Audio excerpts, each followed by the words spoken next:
Everyone, welcome back to the Mind and Matt podcast, episode 4. I'm your host, Ian McGillip, or iMac. I am here with my co-host, Neima. Neima, how you doing today, man? Doing today, man? What's up, guys? You I'm doing? feeling great. You Let's doing get this good? get this rolling. Yeah. So obviously, we said at the end of the episode last week that we would do it in person, but we had a bit of complications with COVID. Actually, well, Neima did. I did. Yeah, was in contact with somebody, so we just thought it'd be easier just to do this online. Just better, more of a better safe than sorry kind of thing, obviously with COVID. But we'll probably talk about COVID a little bit later in the show. But we kind of just want to get into it now. Warning: this is a spoilers for Obi-Wan Kenobi for the first episode, so we're gonna go right into spoilers. The first two episodes. Nima, what did you think about the first two episodes for Obi-Wan? First two, I think they were awesome. They were spectacular.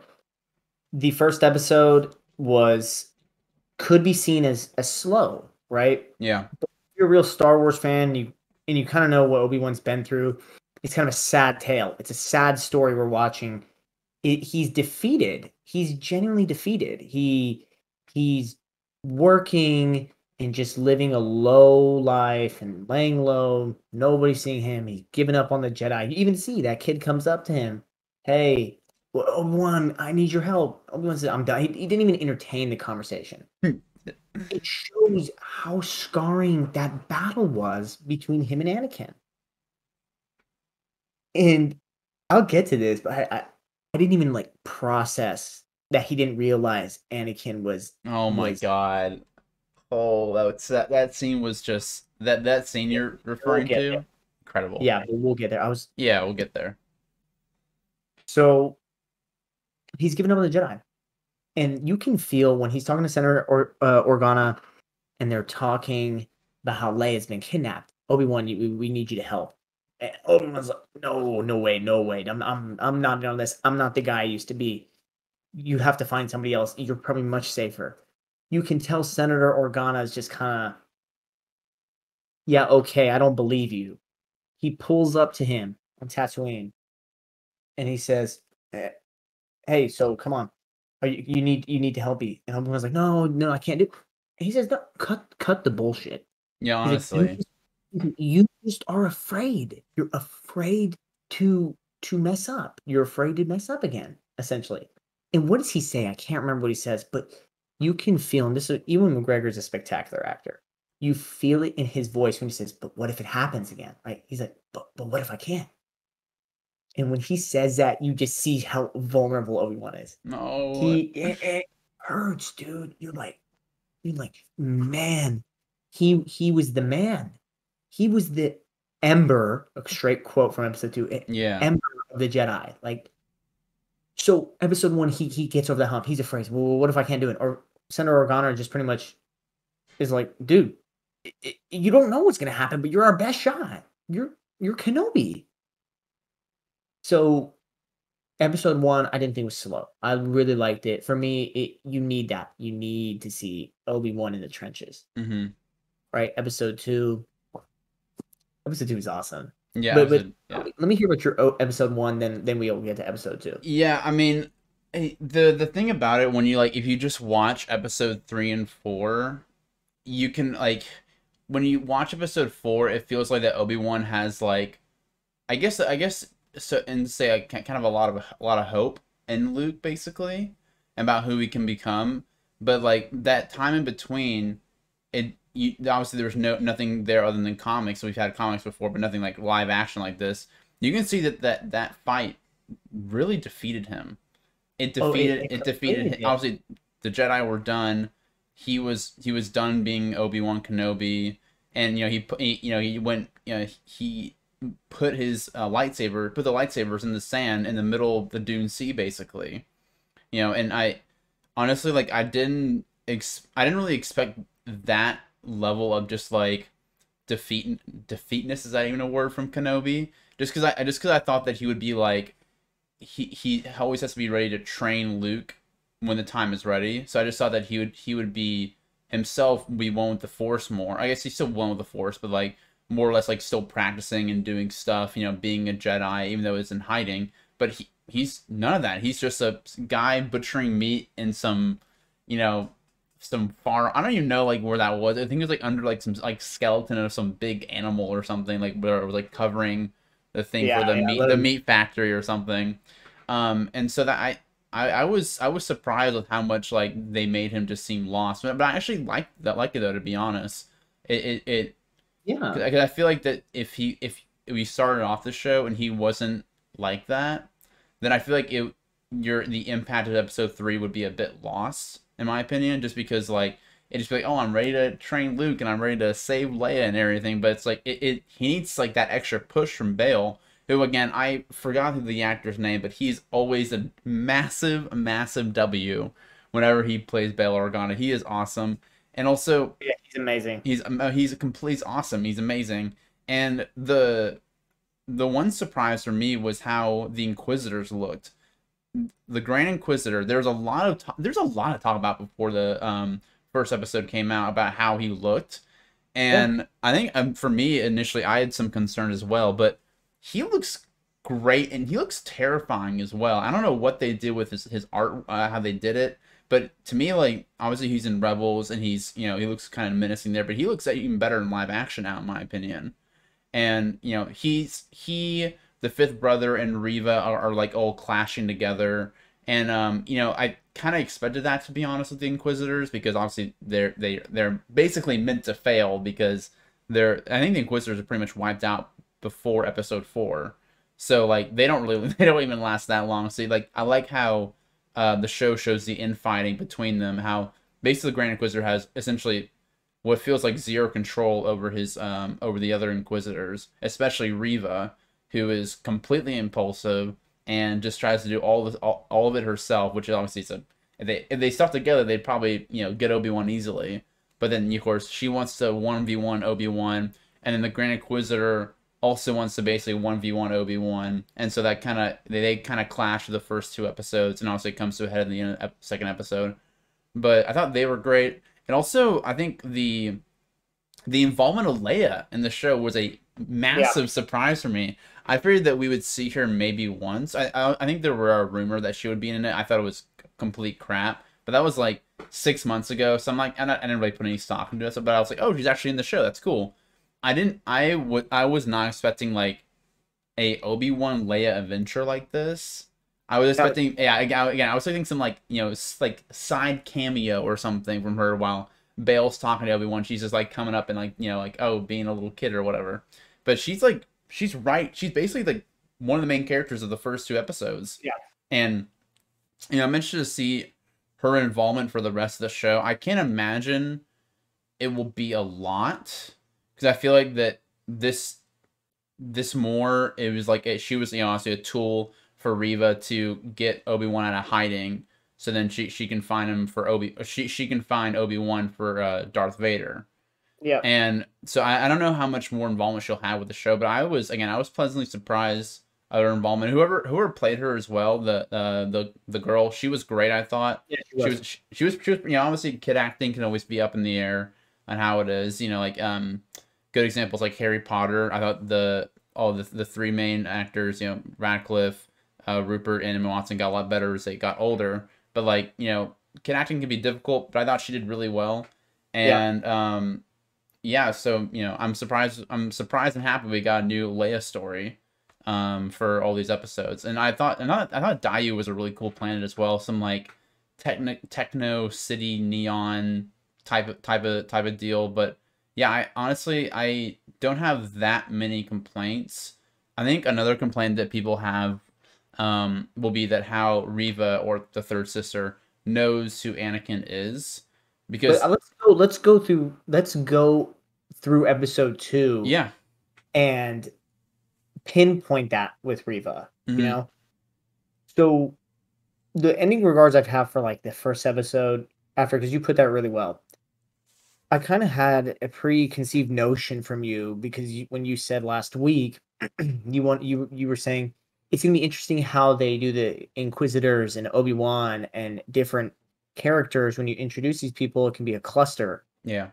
Like, I'm interested to see how we can see everybody's point of view in this story, but still have time to really focus on the what's going on. Mm-hmm. And I think they nailed that. They did. Watching it, because they're already fighting, right? She's the odd brethren or Brett Odd's sister out, Mm-hmm.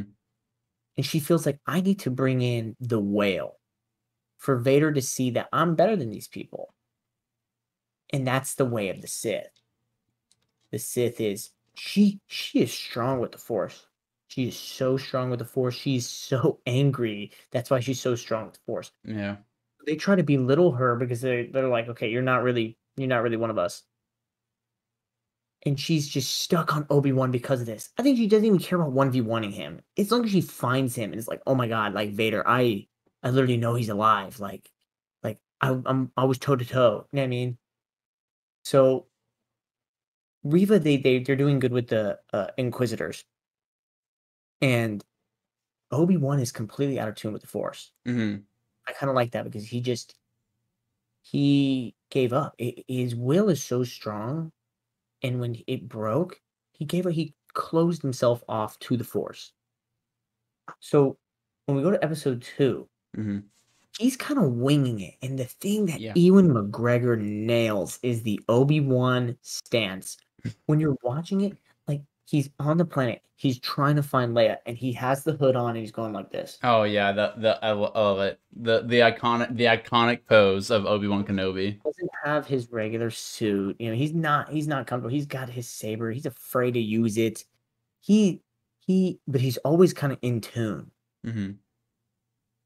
Gets Leia, right? Goes through hassle, gets Leia. And the thing I really love is like once they catch wind, like they capture him. They capture him, right? They think he falls for their trap. And Obi-Wan gets out. It's boom, it's Obi-Wan. He went Breaking Bad on them, by the way. But It's best collab ever. Breaking Bad and he's Star Wars. literally he's so smart. He gets out of there. He gets Leia, they leave. What is so cool is we always talk about Obi-Wan's that guy, right? Yeah. The whole planet is on straight up lockdown. Like it's like this dude is on this planet. Shut this thing down. He cannot step foot out of here. It's like if there was a code, DEFCON 1. This is it. This is DEFCON 1. Is there a DEFCON 0 because this is the real Yeah. deal. And Obi-Wan is just seeing his face. Just imagine that.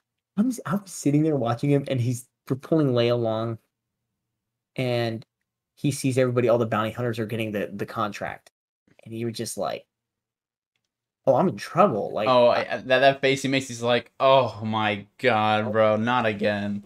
Like I started laughing when he did that. Cause this is like you're just like I'm almost got it, and then it's like oh I know how yeah, to do this shit. they nailed Leia. Like Leia, at first I was kind of like, but then I talked to Arya, and he put in perspective for me.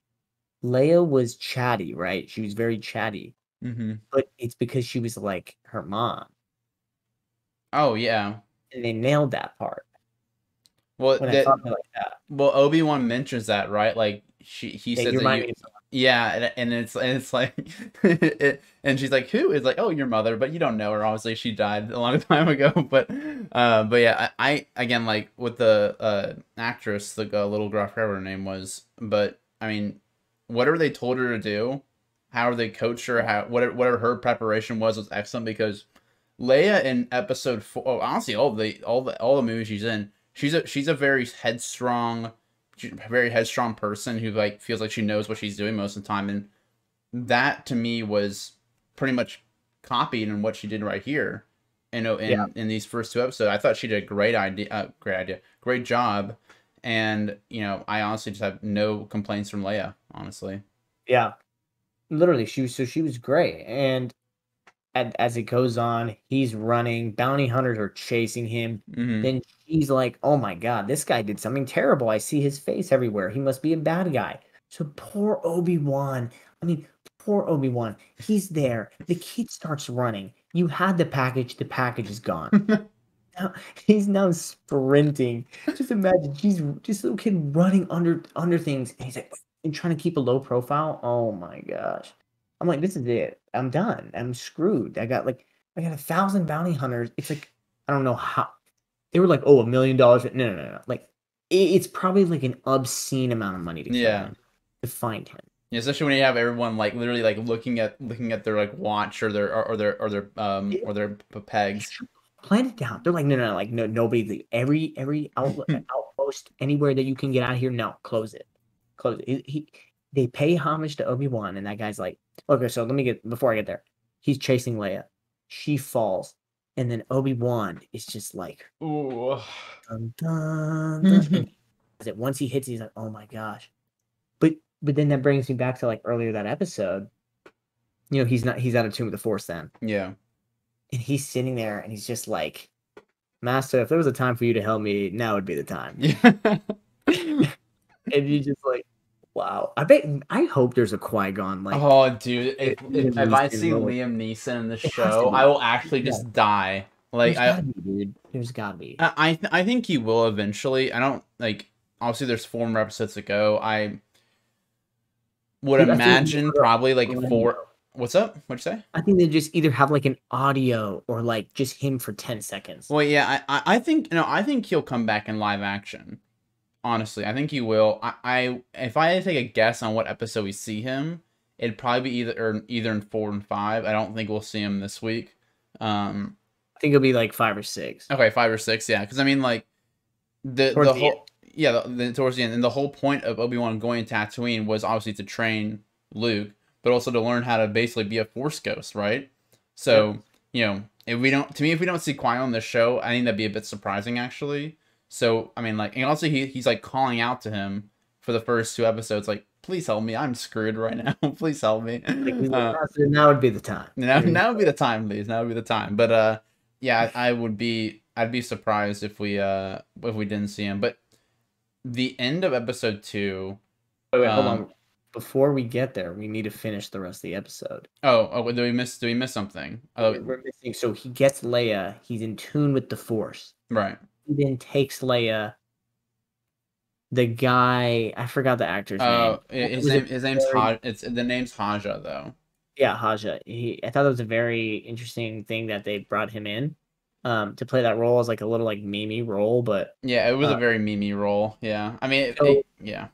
That's like that side quest that he went on to see him and be like, hey, like, we don't have to go into that. All we know is that they've met before. Yeah. And he's like, oh, I'll help you. I'll change my way. So he helps him get out of there. And I don't know what he was trying to do. Like, hey, I'm the Jedi. Stop me. Dude, you're lucky she didn't obliterate you. Yeah, I thought he was going to get, like, cut in half. I'm like, oh, God. She was so angry. That was when she was like, got what she wanted and left. I was like, nah, dude. She was bloodthirsty the whole first episode. She wanted to kill everybody. So I'm like, that's so interesting that she let this guy live. He's coming back. I bet you. There has to be something where he comes back. Yeah, so, he'll come back for sure. She goes up there, and she knows that he's up there. And then the whole conflict of the Inquisitors happen. And then now you can talk about the end. What you think about the end? Yeah, when I watched it initially, I'm like, at first I thought we were gonna get a saber fight, and I'm like, okay, here we go, we're ready. Even Ewan was like, he was literally holding lightsaber. He was like, ready.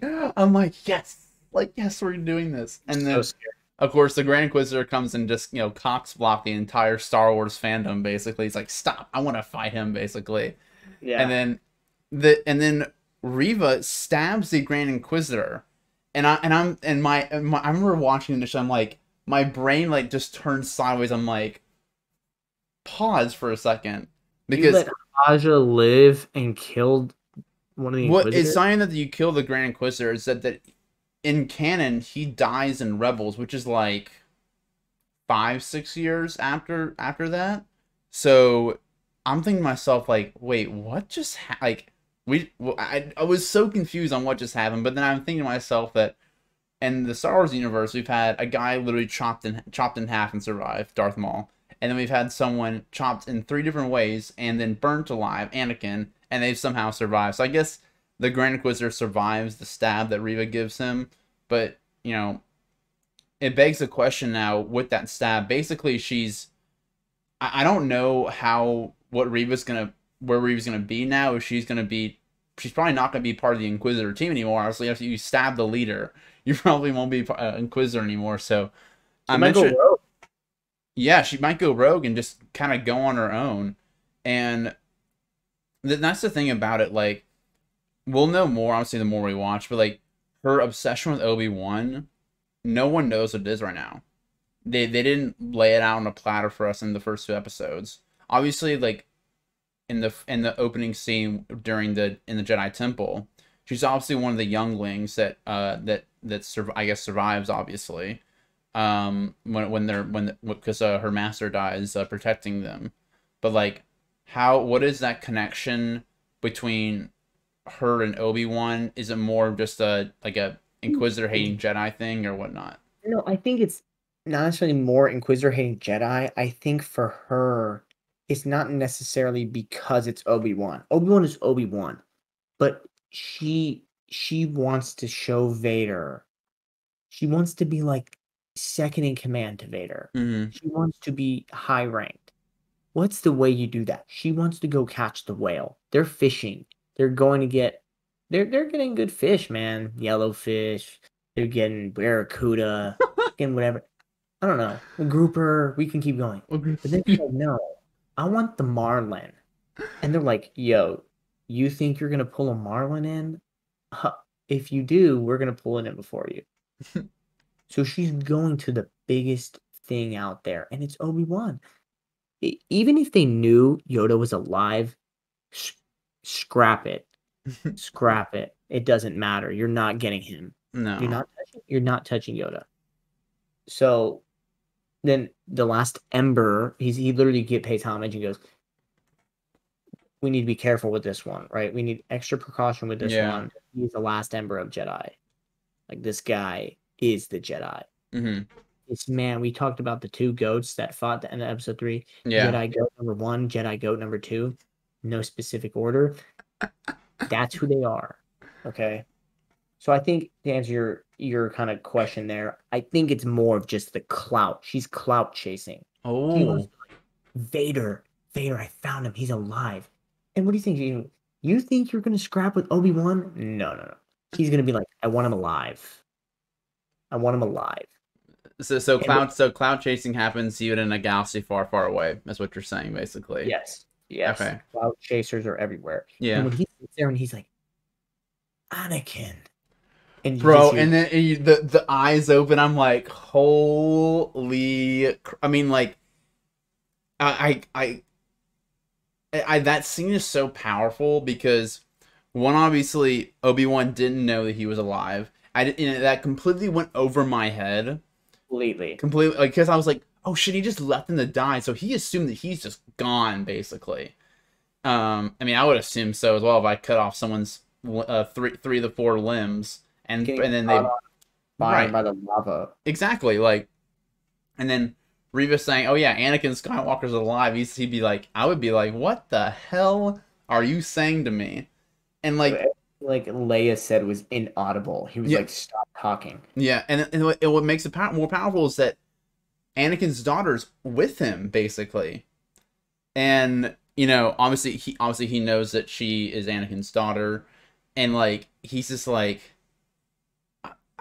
he's like, I don't even know what to do anymore with myself. And then obviously, as you said, like, the eyes open, the music plays, and it's Vader in the Bacta, chilling in his Bacta pretty much, and it looks like that we're probably gonna see some. I mean, I'm assuming we're gonna see some Vader next episode. Again, like as we talked about in the last episode, what his involvement is going to be in the show. What were these first 2 episodes kind of like a Inquisitor were more the bad guys. Now the next 2 episodes are going to be Vader, or how are they going to present Vader in these last 4 episodes. So I'm really interested to see that. But honestly, I didn't have that many complaints. I did think there were some silly parts, like when the bounty hunters were like chasing Leia around, and they were just kind of like, it was that chase scene was a bit awkward in my opinion. It just seemed like they were like letting Leia go faster than them. I was just like, okay, like that's fair enough, I guess. They did that on purpose. Like, I think that they already have it completely surrounded. So like, yeah, but I mean, like, that's probably my only complaint, to be honest. And obviously the Grand Inquisitor getting stabbed. I'm assuming he doesn't die. That would completely just shatter canon if he did. So, I mean, I'm not really concerned about that, to be honest. But honestly, I can easily give these first 2 episodes 10 out of 10s without really any hesitation. Yeah, without a doubt, because they just nailed it. Ewan McGregor is they can never do these things like without Ewan McGregor, like they should never redo Obi-Wan ever No. again. They need No, to make it. What I said last time they should make a season 2. Scratch that. Make a season 2. Just do it yeah, for yeah. me. You were like, I don't know if they have to, Just Ian. some 10 season epic, please, or something. Just and then it ends like right before A New Hope. Just do it. Dude, it was just awesome. I felt Obi-Wan's pain. I really did. Yeah. I felt the battle he was going through. Anakin's alive. The end of that episode, you're just left like I would literally like, I don't know what time it was. It was late as hell, and I was just like, Yeah. dude, I'm blank staring, just no. No. Wait, wait. I'm gonna stay up and watch this thing. Yeah. No, it comes out 2 a.m. our time. Way too late in my opinion. I mean, I remember when The Mandalorian used to come out like midnight, and so like I was fine with that. But like now the episodes are coming out like at 2 a.m. and I'm just like, dude, like I need some Well, coffee and you know something why, else keep me right? awake. You know why it's 2 a.m. Well, because it's midnight in California. Yeah, it's like Pacific time. Yeah, exactly. They always come out midnight Pacific time now, which sucks. But you know. It's Hollywood. I'm not Hollywood. That's where all the streaming is. Yeah, well, but I remember I was in DC. It was like stuff would come out at 3 a.m. my time. So if I was a madman, I would stay up till 3 a.m. But most of the time I wouldn't. But for Obi-Wan, I would stay up till like the depths of the morning for that. So I'll be up for sure. Yep. I'm gonna stay up and watch it. So I mean that's good on Obi-Wan. Well, I'm excited for the next episode. 10 out Yeah, of 10 across the board for both episodes. yeah, They we can keep going about it, but once you watch it, then you'll be like, oh my gosh, this is. But I think the next couple episodes to finalize what I wanted to say. hmm I think what they'll do is Vader's going to get introduced. Maybe hmm there'll be some flashbacks. And on top of that, they're just going to start sending Inquisitors out to find Obi-Wan because he's around. Like they know he's around. yeah. So they're going to I think Vader's going to dispatch them. Like, go Just find him and bring him to me. And then Obi-Wan, do things. he's going to have to air it out. He can't go back to Tatooine. No way. Senator Organa's going to somehow help him. Yeah, he has to. But you go back to Tatooine where Luke is? No way. Oh, also one thing. You can give it like on a scale of 1 to 10, 10 being the highest. Chances that we see Palpatine, Ian McDermott as Palpatine in this show. Just on a scale of 1 to 10, 10 being the highest. I say 5. 5, okay. I'd say like 3ish. I'd say.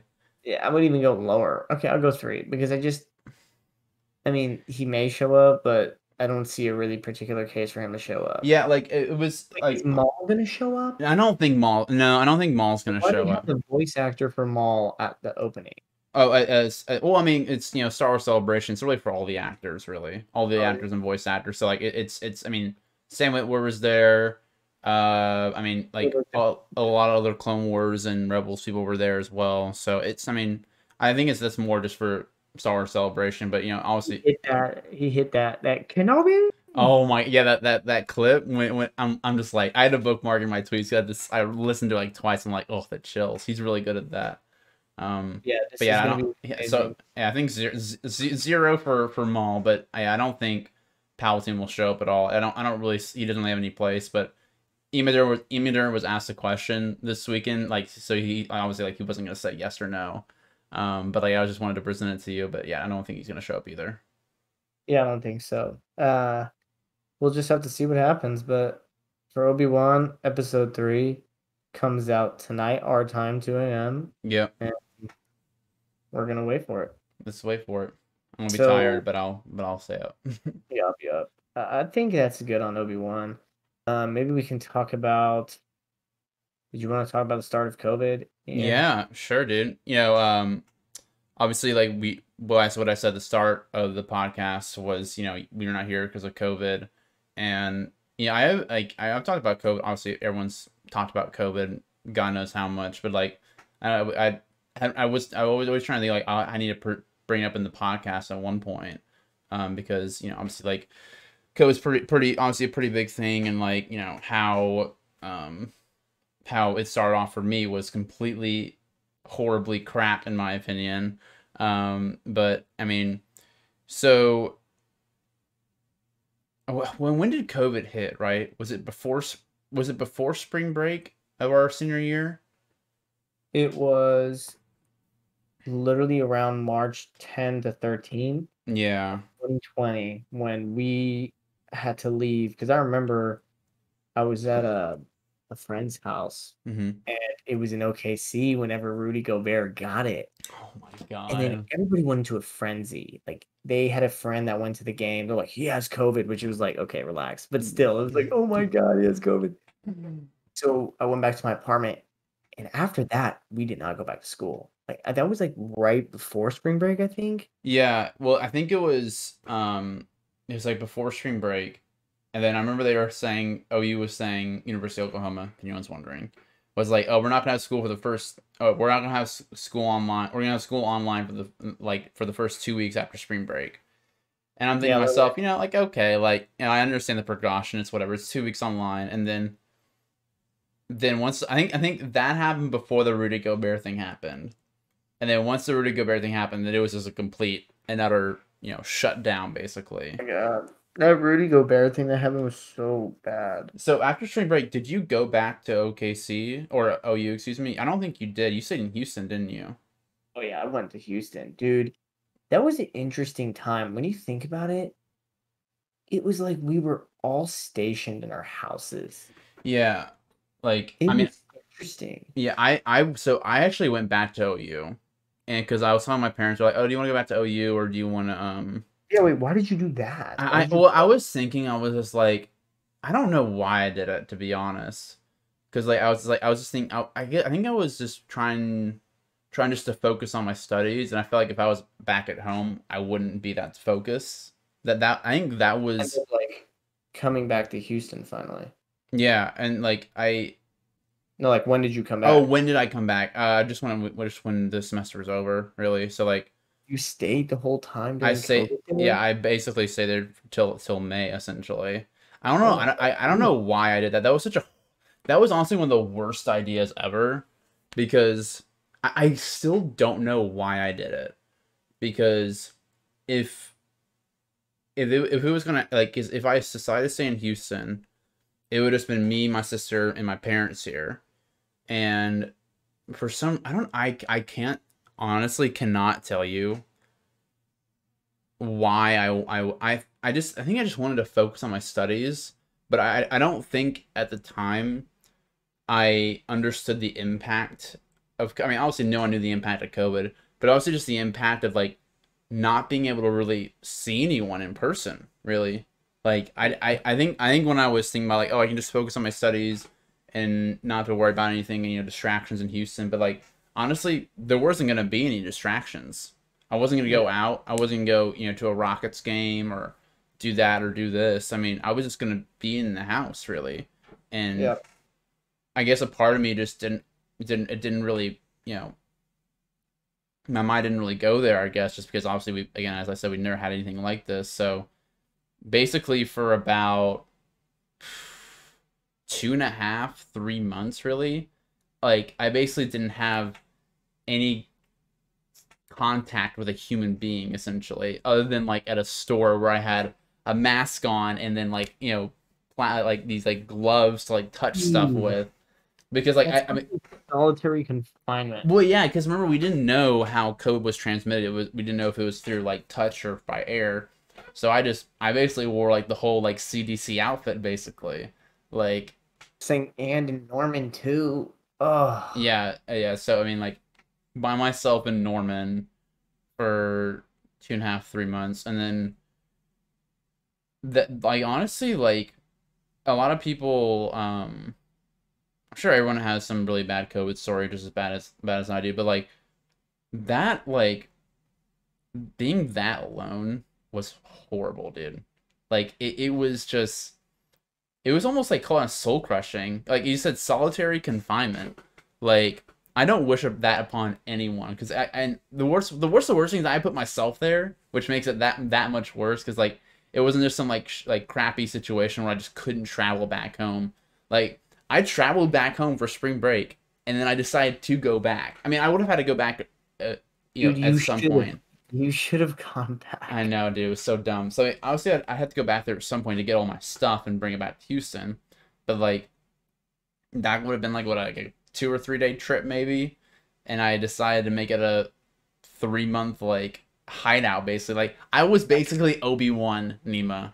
Like the Yeah. fight is done. We've lost. I'm in my solitary confinement in the Dune Sea right now because all I had was me, the store, and my PlayStation and my computer, and that was pretty much it. And Oof. I just again like I just don't think that just being being around humans is very nice, obviously, and when you don't have that and you're used to being around people, it is freaking awful and it's so bad and it's like I think like depression's a strong word, obviously, but I mean it's just like I oh mean, shit, you could get to a depressed state just being yeah. alone, dude. Like I remember like and I remember when I got back when my dad came up to help me move back to Houston, I was just like please give me like a hug.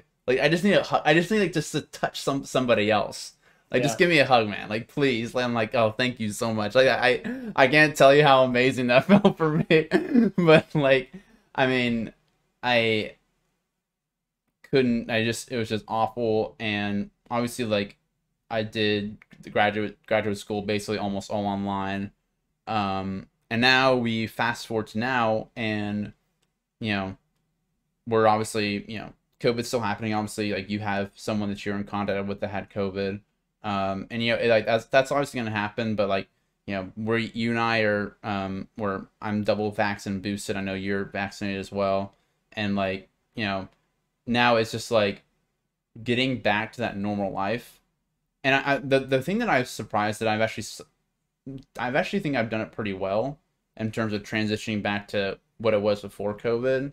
Because I mean, COVID's gonna change like some things permanently, like how we, how people work and how obviously like marketing and social media and all that stuff. But like Yeah. for the most part, like for me, it's like I've done my due. I was confined in an apartment for 3 months. I wore a mask. I you know, did everything you could think of to stay as clean as possible and be social distancing. I vaccinated myself. I boosted myself. I feel like I've earned earned to like kind of go out now without a mask and like be places I want to be. Like obviously if they require a mask, I'll wear one. I don't really have a problem with that. But like Yeah. yeah, I feel like I've done my time and I've done all the precautions. So yeah, I'm for me. I guess for me at least in my corner of the world, COVID is pretty much done. I don't know I can't think of anyone. I know one person that got caught COVID about a couple months ago, but for me, I haven't heard none of no one that I know has had COVID in a bit.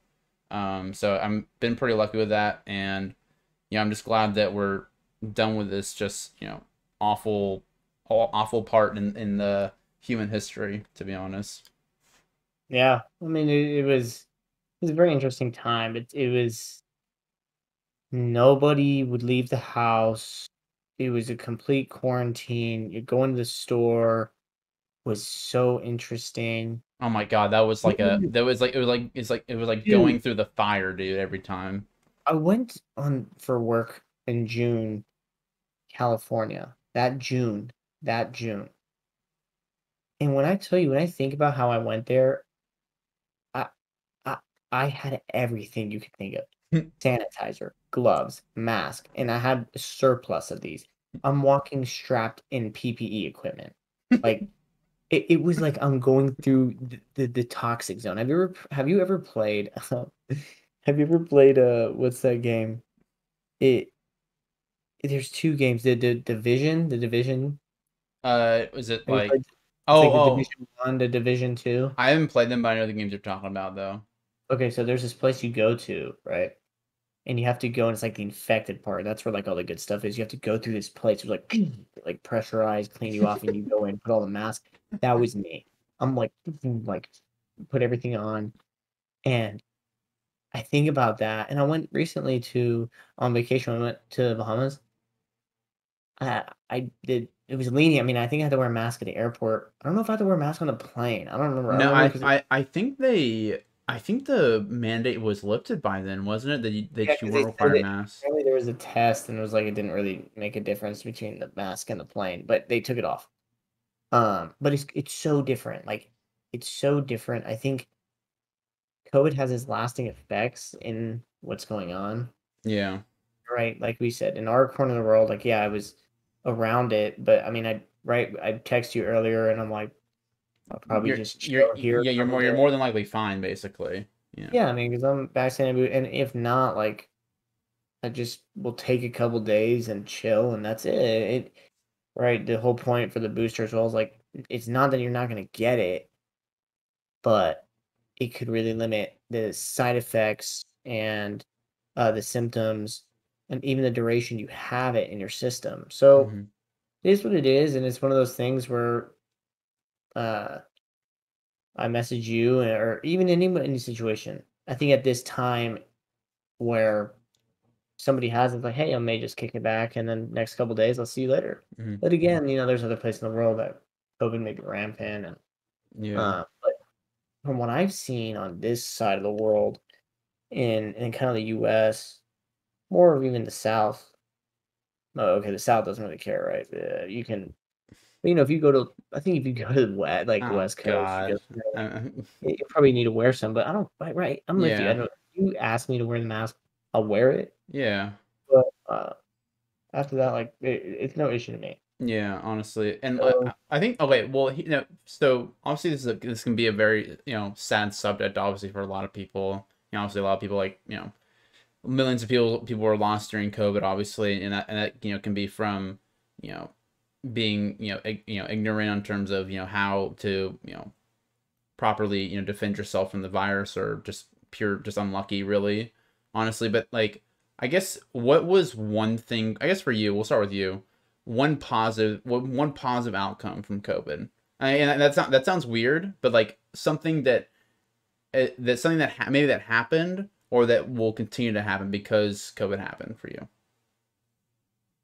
it's a really, I mean, that's a good question. Let me preface that with the sad part. I mean, the sad part, even for everybody, there's a lot of people that have it a lot worse. Mm-hmm. I knew a lot of people that got it, and some people that passed because of it, but no one really super close to me.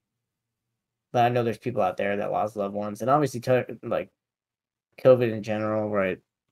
Everybody that had it harder is very strong going through it.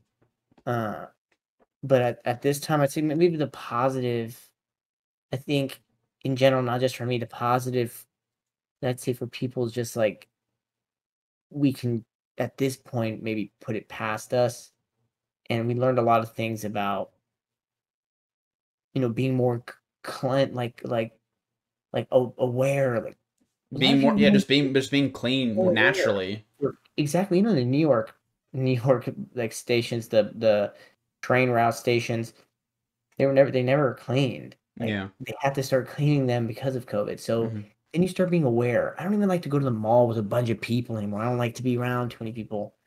Uh, because with the clusters, it's kind of like where you get it, and they're starting doing like music festivals and stuff. I couldn't imagine. I mean, when I was younger, I would go to music festivals. Like, Oh, no, we went to music festivals when we were no, like 15, 16. no way, not anymore. Because there's so many people. But I think what I'm trying to get at is there's this side where we're more aware, and even now, dude, we can do a lot of things online. Hmm. Right? It kind of shifted. COVID really shifted the way that the world operates in the fact of work wise and getting things done. Because then Zoom and like even this right now, man, like even this right now is okay. We couldn't meet up, but we could just fire this thing up and do it. Yeah. So a lot of people can realize, wait, my job, why would I need to go into work every day? I can do it from home. Yep. Um, So for some people, it's good because people like to travel and do different things, and for some people, there's still in person stuff. But I think the takeaways is kind of like where we've shifted. A lot of work can be done. I think you can get, I think, more jobs to open up because of just being able to offer more remote jobs. Mm-hmm. So it was an interesting time. It's kind of winded down here. There's obviously some people that still get it, but uh, I think even with the people I know there's always some people like, there's just those type of people out there, but even the people I know are pretty, you know, cool with all of each other and very understanding, I think, where, Jaya the other day, he didn't have it. He got tested, didn't have it, but he texted me because we were supposed to hang out. He says, "I'm not feeling too well. I know how things have been going, right? As time has gone on." Mm-hmm. He's like, "It's okay if like we don't have to chill if you don't want to." I'm like, "No, it's cool. Like you test negative, whatever." But I Yeah. think we're so aware of that stuff. Mm-hmm. Uh, and I'm glad like somebody will text me, "Hey, I was around somebody. I'm gonna chill for a couple days because maybe I'm fine, but I don't want to pass it to someone older than me. I go Yeah. see my grandpa here and there. He's old, so." Uh, I think the takeaways for me, at least, is a lot more aware of things in general, from all the way from um being around people, because you really don't realize when you're in solitary confinement. After a while, you're like, wow, I don't see anybody. I don't see my friends. Then you start cherishing relationships, and you start seeing a lot more as well. Like, wow, I really went a while without seeing you guys, Mm-hmm. and things can happen like this. So that's what I would say about it. Yeah, just yeah, no, I'm with that. And I guess for me, like I obviously like guess I started streaming before the pandemic, but it wasn't anything that like super serious. I just did it just because I thought it was fun. But I think like when the pandemic started to hit is, was it a product because of COVID? Maybe, maybe not. Who knows? It probably was though, to be fair. Like I don't like I would always, when I used to stream, it would be like kind of late at night, and it would just be kind of like I'll just stream when I want, really. If I want to stream for 2 hours right here or 5, 6 hours right here, I'll do it. But it's something like I'm have a consistent schedule and Discord and making like actually like legitimately making content. You know what I'm saying? Like not just obviously streaming you can do if you just want to do it for fun, but for like obviously if you're trying to make content, you need to be consistent with your schedule and how you do stuff basically. And once COVID hit and I started to get more viewing, then I started making schedules for myself in terms of streaming and how I want that to go and how I want to look professional and all that stuff for the audience. And obviously like I because I've talked about this with someone else, like it's okay to be like I've had a good year even though the rest of the world has had overall a pretty shitty year, or honestly a shitty 2 years, but that particular year 2020 and 2021. And they're to me, they're but you're like, you can say that you still had a good year, and like that's okay.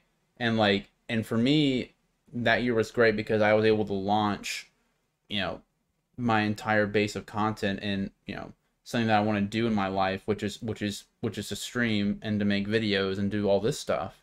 And I guess COVID may have blessed me to do it. I think I just got lucky and kind of got into this because of COVID, and I was able to stream during the day, obviously because I wasn't going anywhere. Basically, I didn't have a job because I couldn't get one, and my classes were late night online. So now I can stream and I can do this, and then obviously now with COVID not being here, I'm still gonna do it. It's nothing's gonna change, and now it's like we're back to normal in terms of how we live our life. But with streaming and content, it to me it's now a platform that I legitimately have, and I think Yeah. it's something that I can take away from these last 2 years. That's been a huge positive impact on my life. Because like I was probably gonna quit streaming about 2 years ago. Yeah, I'd say like 2 years ago I was considering quitting stream just because I was like, I tried it, it didn't work out. It's cool. I can, if I ever want to do it again, I can do it again, but it's nothing crazy.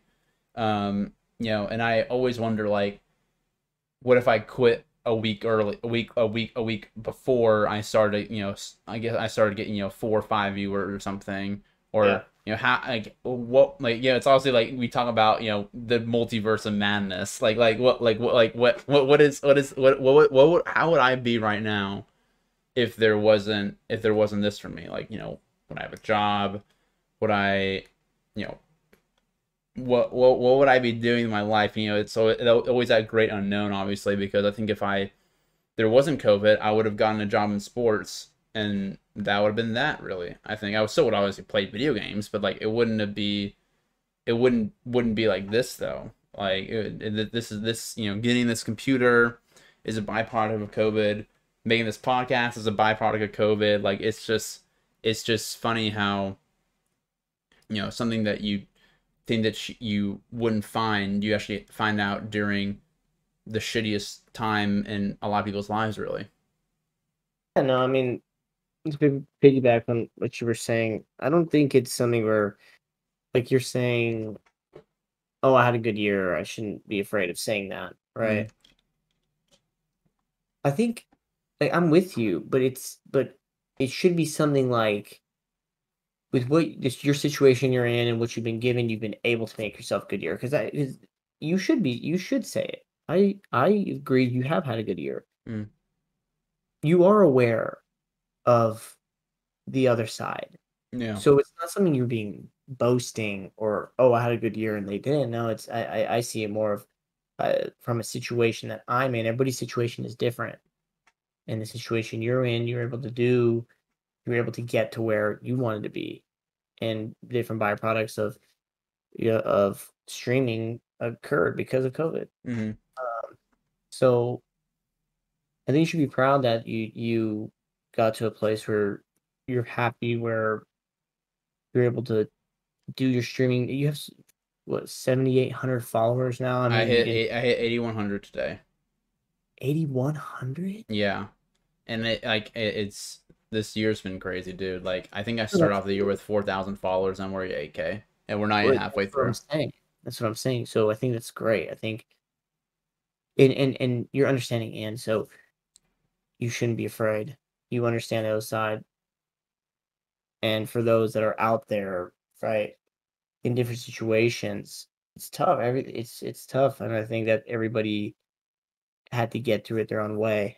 Uh, so, but I think that's good on that, and I'm glad it's kind of winding down for us at least on this side of the world.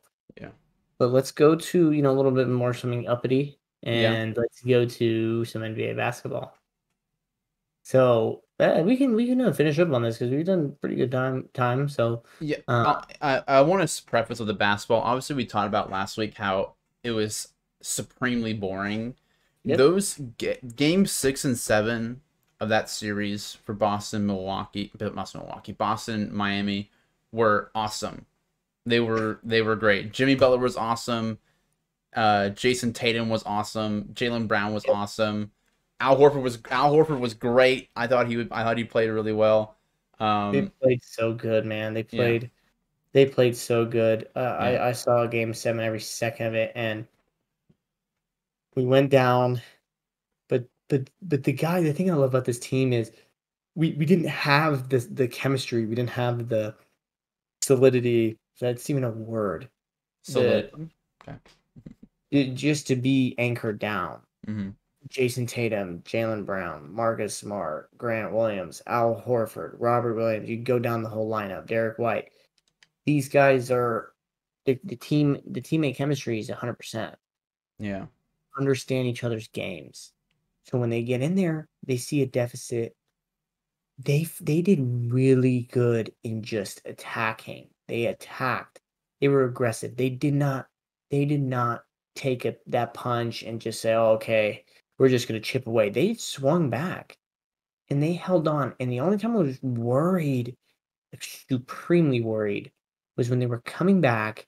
They Oh were my sending the god. double team on Jason Tatum, and then Marcus Smart was letting it fly Yeah. from the three. I'll give it to him. He shoots it with no hesitation. I think it's so funny. Like after the first two he misses, he gets it again. He's like, and you're like, I'm on the What other side, just both hands over my mouth, just like well it's over. We're the gonna the lose. the problem with the shots is that they were so early in the shot clock. If they were shot within under 5 to go in the shot clock, I wouldn't really care, honestly. You can shoot it, you can shoot, then that's when you're supposed to shoot it. But like him, I think he shot like two insanely quick threes during that Miami comeback at the end because it was 13 with like 2.5 to go. I'm like, oh, it's over. Good job to Boston. And I just, And then I forgot who iced it at the end, but I oh, think it it was, was Jason. well, Marcus Smart hit the last free throws. But Yeah, yeah. the fact that you were there, even there, was because Marcus Smart played horribly for about 2 minutes. Jaylen Brown got called for an offensive foul, and I'm like, like the fact that they even had a chance to win at the end was pretty bad. But I mean, that's the thing about Game 7. So anything can happen. Obviously that there's so many. Jason was in his Oh bag. my, he was so good, He dude. got inbound. I already put on my story. Inbound.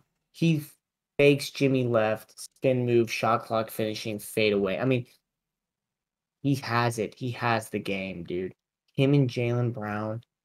I think this Warrior series is going to be very interesting. I think it's going to go 6-7 Warriors. Oh, dude, I hope I want you know me. Boston. I'm a pristine Golden State hater. I cannot see them win another title, honestly. And I like, say 6-7 Warriors, but let me just say 6-7 Boston. And I'm gonna have to say that I have to do the bias here because look, I got Jason Tatum right next to me, so I can't like even if it's just a biased pick, I'm going with my I'm Celtics. I'm perfectly okay with that. I'm gonna be full bias as well. Celtics in 4. No, I'm kidding. Celtics. I'm gonna say Celtics, and the thing about it is that Golden State has won at least one road playoff game in their last like 45,000 playoff series. So that's what concerns me is that they have home court. If they didn't have, I feel like if Boston had home court advantage, I would be comfortable with them winning a game in Golden State and coming back and finishing business in Boston.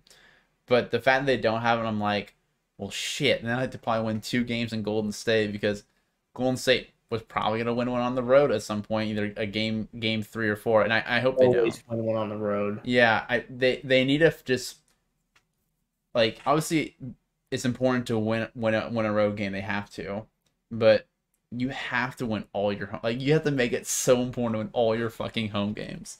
Maybe Adam helps Boston a little bit. Who knows? Yo, hey Adam, put in Scott Maybe Foster for game 1. Make it a series. maybe instead of our duels, it'll be us collaborating. But who knows? Maybe we'll get there. But But it's gonna be interesting. I think I want to say 7 Boston. okay. 7 games Boston. In Golden State, upset. Jason Tatum spin move with 5 to 10 seconds on the shot clock, nails it. Everybody goes crazy. Steph Curry runs down the floor, misses the three, and all the Celtics fans. Paul Pierce is there. Oh, follows there. Okay, good to Paul know. Pierce is there. KG is there. Ray is there. Write it down. Um, Well, so what's the score at this point, and how many points does Tatum have? 109, 107, Boston. Oh, okay. Game 7. Tatum has what, like 35? He hits a game winner. I don't think it's gonna be a buzzer beater. I think it's just gonna be he Okay. hits it with some time on the clock and they can't score. Boom. Good. I'm writing it down. Watch it be the complete opposite. Steph for 3, nailed it. And Yeah. it's like Jason for 3. No, Marv, that's Steph. No. So I don't know. I really I really am very I'm just excited for a fun series. I'm so happy Boston's in the finals. It even feel real when they went to when they hit the finals. I was like, is this happening?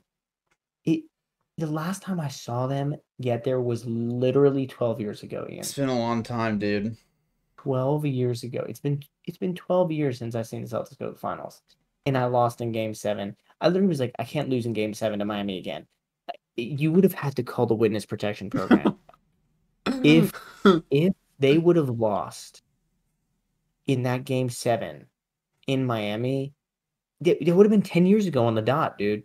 Of us playing like not maybe on the exact day, but the same like literally 2012 or 2000. It was LeBron vibes in that game 6 with Jimmy.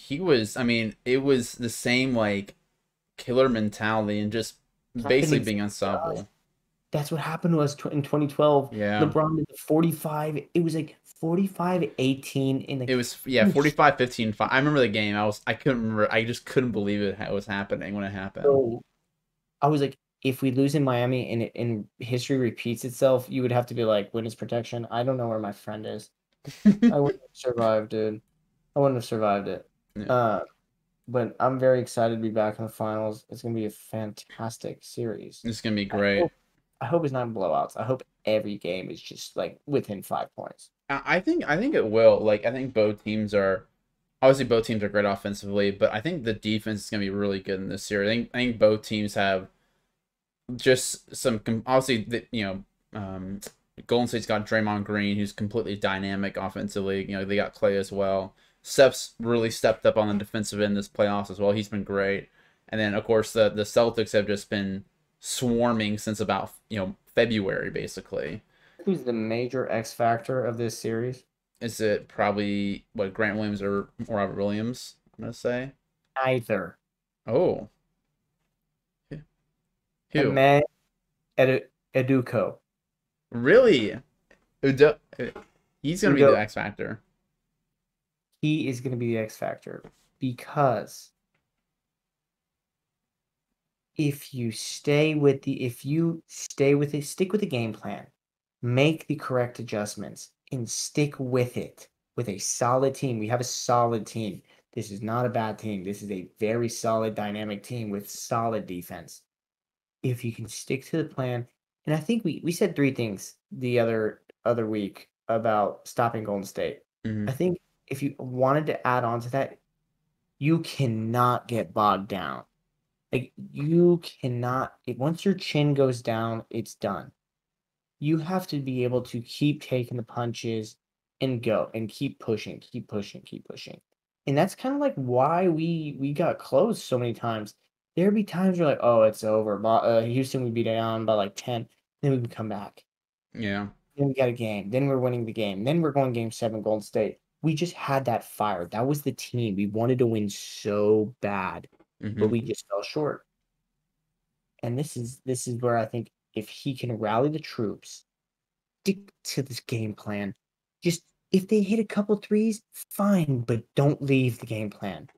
Yeah, If you because it's gonna happen. Like, no matter how hard you try it, one of those three things, what we talked about, offensive rebounding, keeping up with people on relocation, and I mean that's gonna happen once or twice. ISO ball, Yeah, and yeah, exactly. Like, you have they're if you get them an ISO and they still score, you just have to weather it because it's gonna happen. And like that's how Golden State has won 3 championships. Is just by making one basket feel like 10 basically. And they do that so well, more than any team that I've ever seen. And so you just have to take those punches and just deal with them, and just get back on the offensive end and respond basically, and then come back with a good defensive possession. dude, and that's how we would win. Really, the best way you can win. Obviously, you're gonna have games where you beat them by like 20, right? They're gonna have an off night. Even that Mavericks did it, Yeah. and they got cremated the next game. So, but with us, we would stay close. We would win by a couple points because at the end of the day, man, if you can stay close enough, the defense part is when you need that stop, you get that stop. Mm. If you have the game plan, you're sticking to it. Like you said, they're gonna score some of those. They're gonna score an ISO. They're gonna get an offensive rebound, throw out the Clay three. It's gonna happen. These things happen. If you stick to the game plan, and at the end of the game, if you can try to execute it, they may hit it, they may not. But you just got to stick to the game plan. If you can just keep within striking distance and you get that one stop, Hmm. because dude, that's what even they would do with us. James would have 35 points and they would one stop at the end, Yeah. and that's it. So it's going to be interesting. Yeah. I really think if we can make the adjustments on the fly, stick to the game plan, we're going to win in 7. And And and it's the up to and the the one Lakers. thing that Marcus Smart has to do is that we all know that Marcus Smart flops a Don't. Oh shit my ton. god. If he tries to flop against Steph Curry, he will not get the call, and Steph will be wide open for multiple threes. And Dude, him and Kyle Lowry, I thought I was oh watching my Oscars. I dude, thought I was watching it was like Oscars. fish in a barrel, dude. I mean, like it was crazy. Like I mean, like those are two of the more renowned floppers in our league, and the both of them going at it at the same time. It was something He, to behold. he's aw- Yeah. Kyle Lowry was awful, Yeah, well, but Kyle Lowry was awful to be like he was awful. He the was good. flopping is awful. Yeah, he cannot do it this series. Yeah, It can't he cannot do it or else it's gonna completely burn their entire team because he's gonna be the main he's gonna be the main defender on Steph the entire game.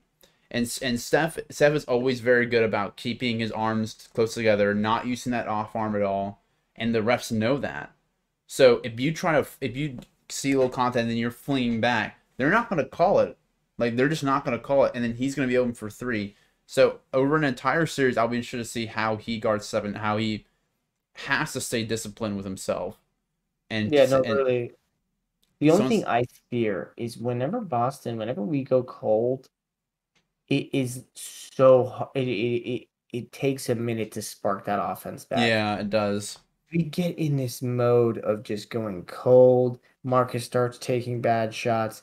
Jason is just like 'cause Jason sometimes will just go cold. Like he can't get to his layups. He can't hit his midi.